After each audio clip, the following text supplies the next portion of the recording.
bartender's crazy story. I mean, like, he ended up giving the Heimlich maneuver to Kanye West. I know, right? And then Kanye spit up an emerald ring and let him keep it? So insane. Insane. I told you, Michael, everyone has a crazy story. You just have to ask. I guess you're right. Oh, taxi! Oh! Hey, where you headed? Hi there. Bushwick, Myrtle, and DeKalb. Yeah, you got it. Hop on in. I used to work right over there, actually, the Myrtle Street Firehouse. Oh, you were a fireman? Yes, sir. Oh, sir, I hope you don't mind if I ask. What's your craziest story ever from back when you were a fireman? Yeah, what's the wildest thing that's ever happened? Crazy. My craziest story, that's easy. So, a few years back, I had to go to this house fire on Flushing with my partner, Benny DeLuca, but everybody called him Blue because of his sparkly ocean eyes or whatever. So, we get in there.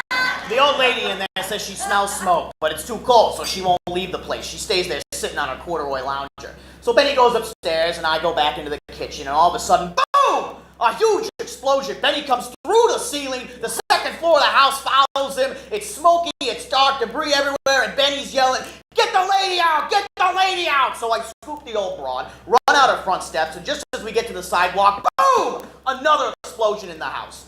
So I dump the broad, run back in there. It's black. I can't see anything. Smoke everywhere. But I reach out and I touch that corduroy lounger, like the downy, soft underside of a baby deer's neck. And I start digging. And I hear Benny coughing. I say, "Benny, I'm getting you out of here!" And he goes, "No, leave me!" But I find him, grab him, haul him out, and only then do I see the damage. He's bloodied all over. Nails had impaled his eyes. He went blind, and he broke his spine.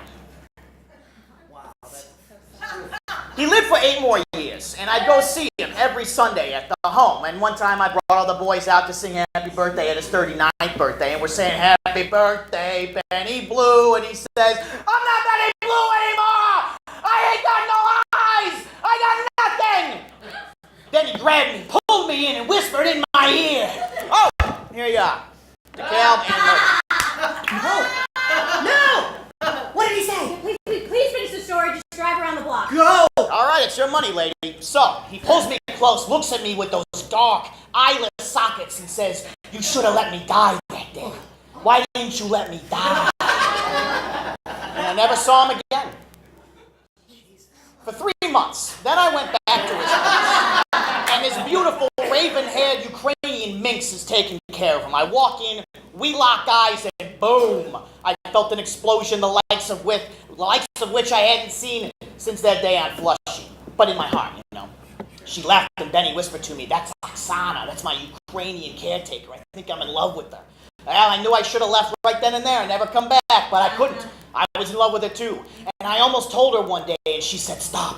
I know. Me too." And then we just started going at it. She unzipped my pants, I pulled down her scrubs, and then we were just silently banging on Benny's bed. When I looked and saw him looking at us with those black eyes, and he said, "Oh!" And then he grabbed a needle from his side table and jammed morphine into his heart and died seconds later. I'm really sorry to hear that, sir. I was so stupid of us to ask a person such as yourself with their craziest story Yeah. after all the tragedy you've seen. Ah, it's not a bad story. It's how I met my wife. But hey, let me tell you another story. It was a beautiful Tuesday morning, September 11th,